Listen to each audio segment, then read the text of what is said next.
That's all great. You got traffic coming to your website, but if you ever talk to people that have done Google Ads, maybe 50% of them say it was successful, but they're mad at Google. Well, why are you mad at Google? Well, Google did everything they're supposed to do, click to your site. Yes. And that's all the search engine is for. Right. It's not there to convert. Mm-hmm. You should know your marketing good enough that when someone lands on your site, the elements are there, the calls to actions are there, the impact statement's there. Welcome back to our Video Storytelling for Community Engagement podcast. Today, my guest is Joel Mandelbaum, who is a digital Sherpa and best-selling author on digital marketing. Joel takes us through his entrepreneurial journey and the moment when he realized he needed to learn everything about digital marketing, and that changed his career. If you've been enjoying these podcasts, please connect with me on LinkedIn or through our website. We would love to hear your feedback. So thanks so much to Joel Mandelbaum for joining us today on our podcast. I'm really excited to hear your story about your journey into digital marketing and what you have learned along the way. So Joel, tell us a little bit about yourself and what did you do before digital marketing? So thank you, Miranda, for having me on today. And so I've always been an entrepreneur since even before I graduated high school. I've always started a bunch of businesses. So I'll just give you a quick background. I graduated in 1988 and wasn't sure if I was going to go to university or not. I didn't really have a lot of money. I had some bar mitzvah money saved up for when I was 13 years old at 20% interest, because back in those days, 1981 was a really good year if you had cash. Yeah. But if you loan cash, not so good. Anyway, so that grew, and my dad said he's not paying for my university. So I thought, wow, what a great opportunity. So took my bar mitzvah money, I bought a car, pissed off my parents. And when my dad said to me, you can't make money in a car, it's not a good investment, I said, yeah, but I'm going to use it to drive and deliver and make money from it. So I really couldn't argue the fact. A friend of mine in high school, this is when we had grade 13, so I was 19 years old. He was driving as a delivery driver for a courier business. So I figured I might as well do that, did that, loved it so much. In 6 months, this was in February of 88, in 6 months, July, I started my first company, which was a transportation, courier freight logistics. I had an office in Toronto, office in Western New York.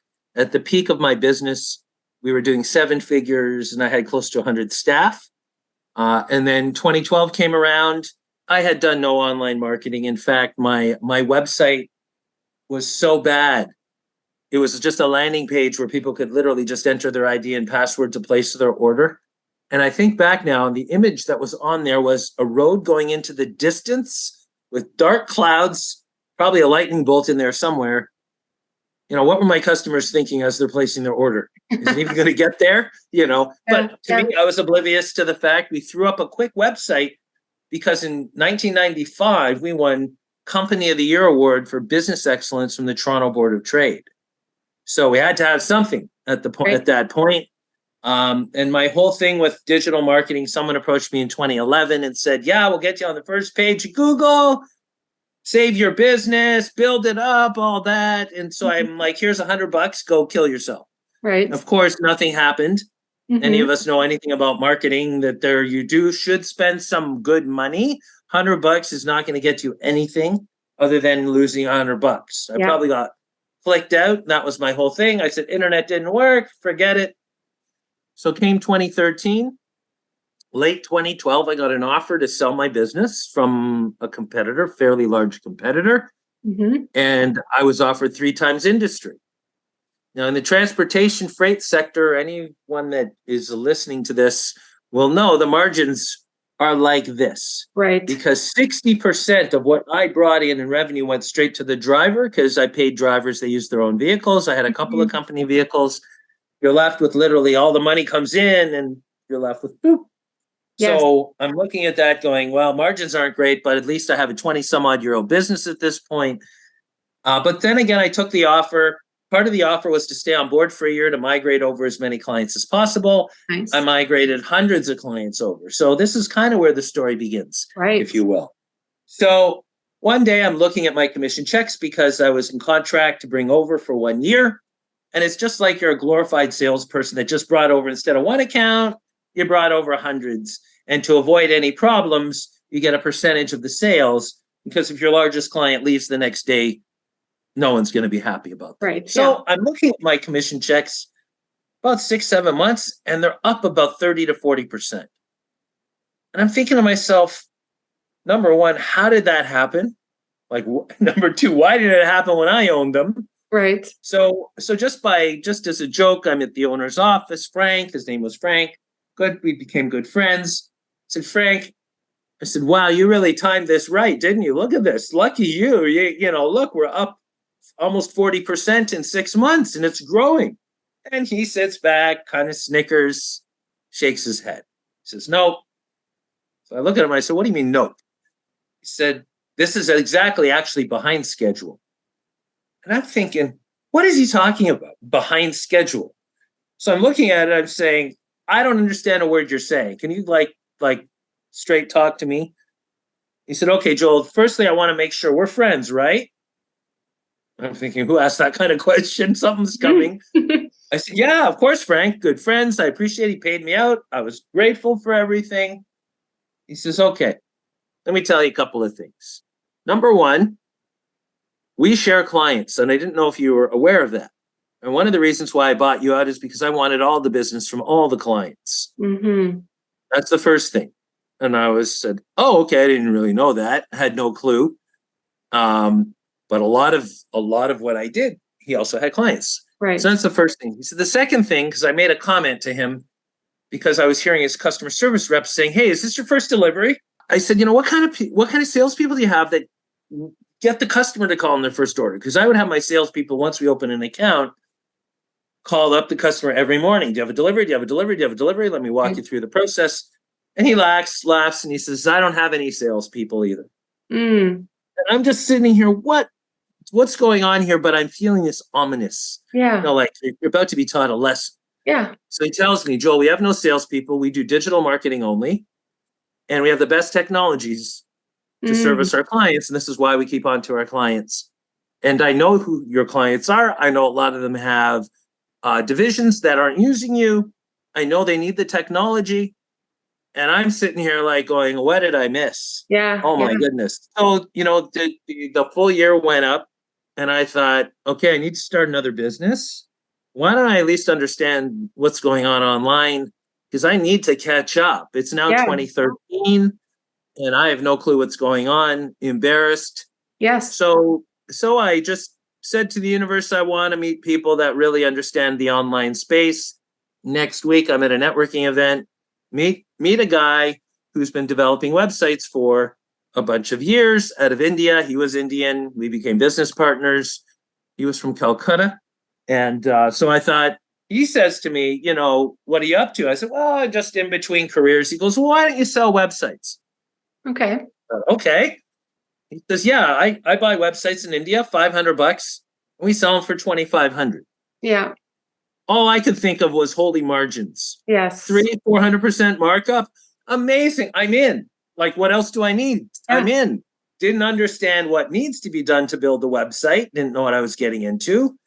But the part of the digital of that I really liked was that the client is trusting me with their online visibility. And I take that very seriously.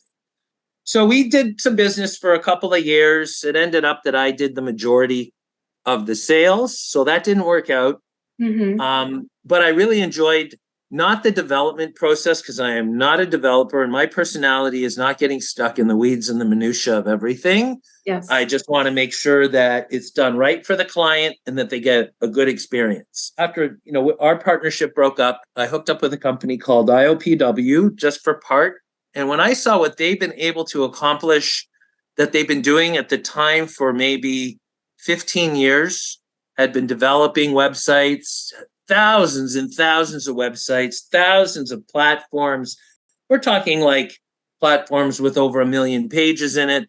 They had the ability to get my clients ranked on the first page of every search engine without spending money on ads, without doing typical SEO. So I thought, okay, these guys are pretty cool. Let me find out more. So I realized at that point that if I'm going to win myself and help my clients win, I need to be with people that are way above and ahead Right. Yeah. because the internet's moving so fast. So, Mhm. I started doing websites with IOPW, created another team to build websites, both onshore and offshore. And because of the diversity and customization of every website, it's like building a custom home for a client. Yeah. I don't just build template, drop it in, and add some content site. Every site we build is custom.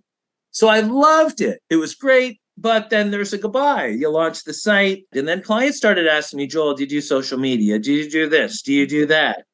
And I thought, well, if I don't say yes, they're going elsewhere. That's right. So the first service I added on was some social media marketing, Hmm. which we did really, really good at. And I just expanded from there and just kept adding services as requested because might as well, if I'm doing the website, well, maybe I should do the content to make sure it's done properly because content always holds up development. What about reputation management? What are your reviews like? Do you have control over your reviews? So I built a journey, if you will, that it's based where the client is in their journey. Right. So maybe they have nothing, so we can do everything. Maybe they already have a good website, doesn't need to be updated because Hmm. it's only a couple years old. So we can help them with their online reputation management. Right. Now, you get a website, that's great, but how do you drive traffic to the site? So, of course, what do people do? Hmm. Typical SEO to try to organically build your site and paid ads. Yeah. In many cases, paid ads is necessary, but understanding now that when we do paid ads, it's temporary to get the client to a certain point where they don't need paid ads Right. anymore. Yes. Generally takes anywhere from 5 to 9 months based on their site. So we can get them just getting organic.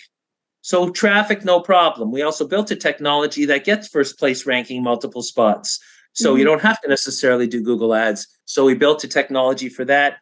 That's all great. You got traffic coming to your website, but if you ever talk to people that have done Google ads, maybe 50% of them say it was successful, but they're mad at Google. Well, why are you mad at Google? Well, Google did everything they're supposed to do, click to your site. And Yes. that's all the search engine is for. Right. It's not there to convert. You Hmm. should know your marketing good enough that when someone lands on your site, the elements are there, the calls to actions are there, the impact statement's there. So we built a chat specifically in-house that has AI to help to qualify the potential prospect as they come in with a marketing CRM and a whole bunch of cool stuff. Hmm. 6 years ago, I started hearing from my clients, Joel, you should write a book. So I kept hearing people say, write a book, and I kept hearing his voice in the back of my head. And I've got imposter syndrome at the time. Who's going to buy my book? And what really can I offer?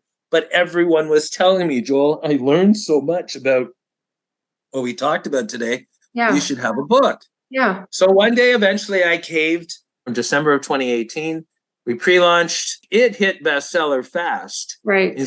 in six categories. And then last year, about a year and a half ago, I created a course for clients because they wanted more. I figured I'm going to listen this Yes. time. Yes. And here I am today being a digital Sherpa because I've hung out with a lot of smart people. And I do a lot of reading, of course. Yeah. But if I hadn't hung out with very smart people in my space, I Hmm. probably wouldn't be where I am today and understanding where I am today. So digital Sherpa, unless you have someone to guide you properly, you're going to lose money, might make the bad mistakes. And in some cases, it could be catastrophic to a client's business.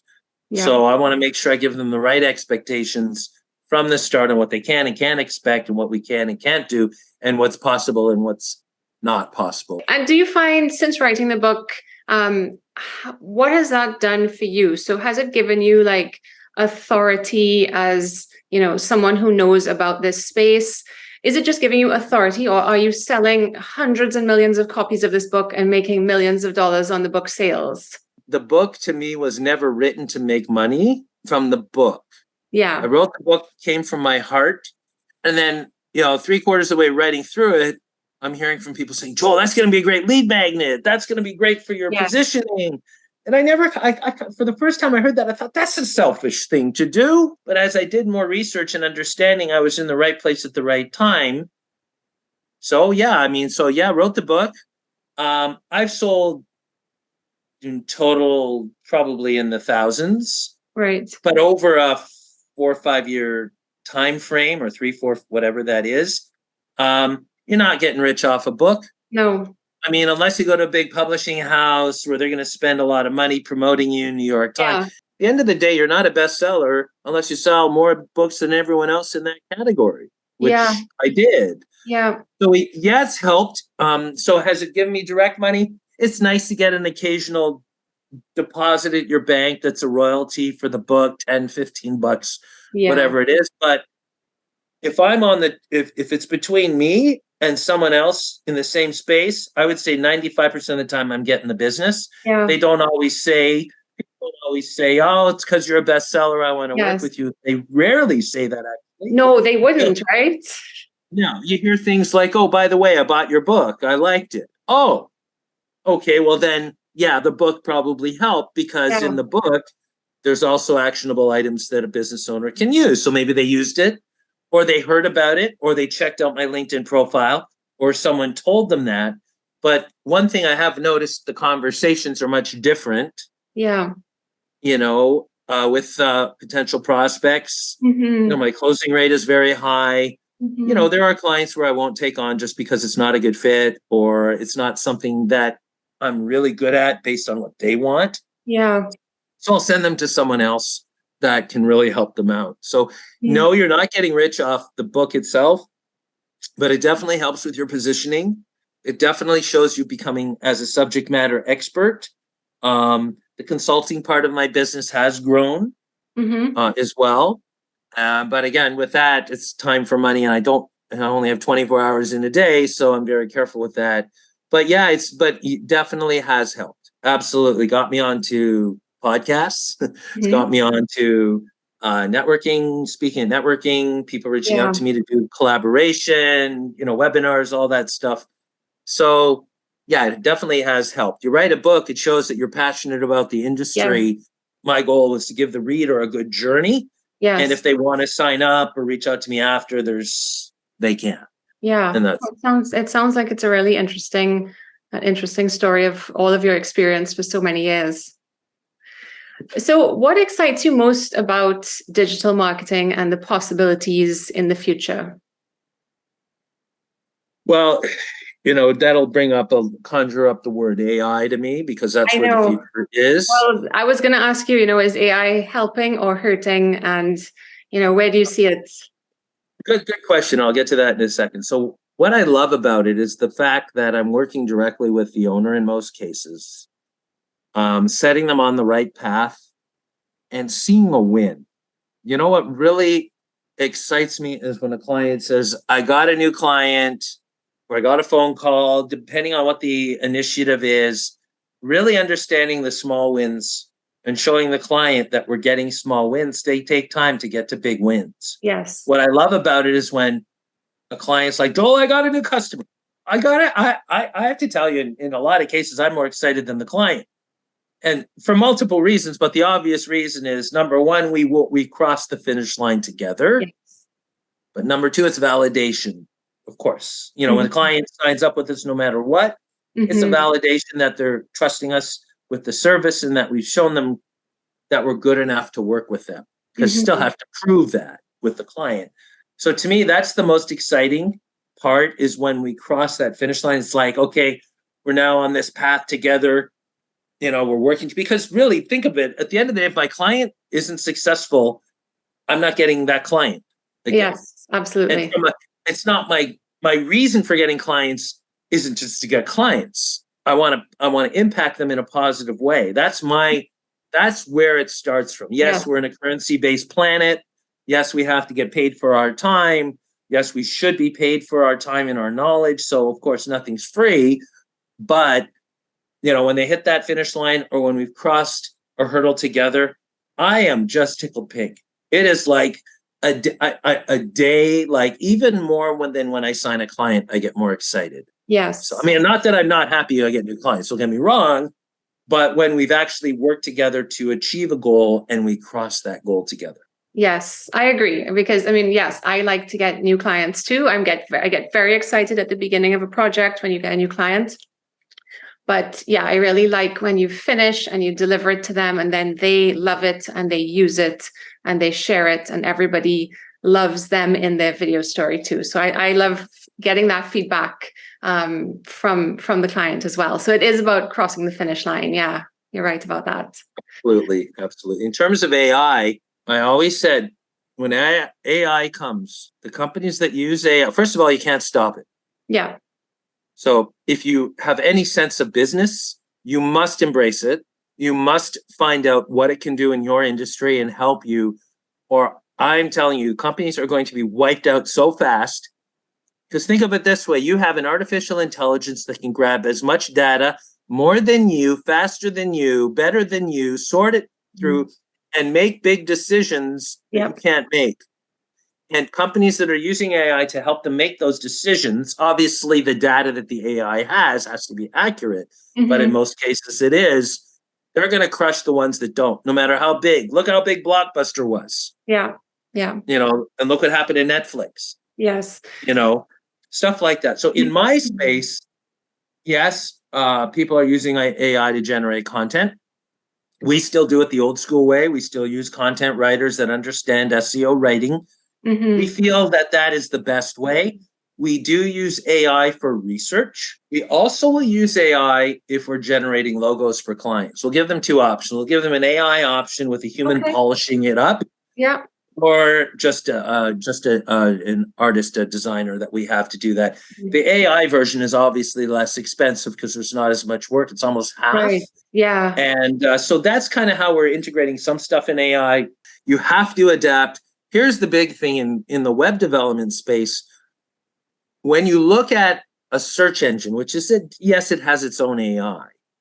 It looks for title tags, meta descriptions, the structure of your site and how it's built is almost as important as the content that you have in there. Absolutely. However, what does an AI look for? I don't think an AI looks for title tags and meta descriptions because it's an intelligence. I think it looks for content more so than the other, where I'm seeing it could have huge impact on these SEO companies because I've got proof that, Bing, traffic from Bing to our clients is up anywhere from 200 to 500% in the last 6 months. And I can see it slowly being bled from Google. And an AI tends to look for content. So content, you'll always win if you have the best content. Make sure it's not duplicated. But I see AI really disrupting this industry and all industries that are related to the internet. Why is Bing doing so well now? I think a couple of reasons. Number one, because ChatGPT has been integrated into Bing and there's been so much publicity about ChatGPT.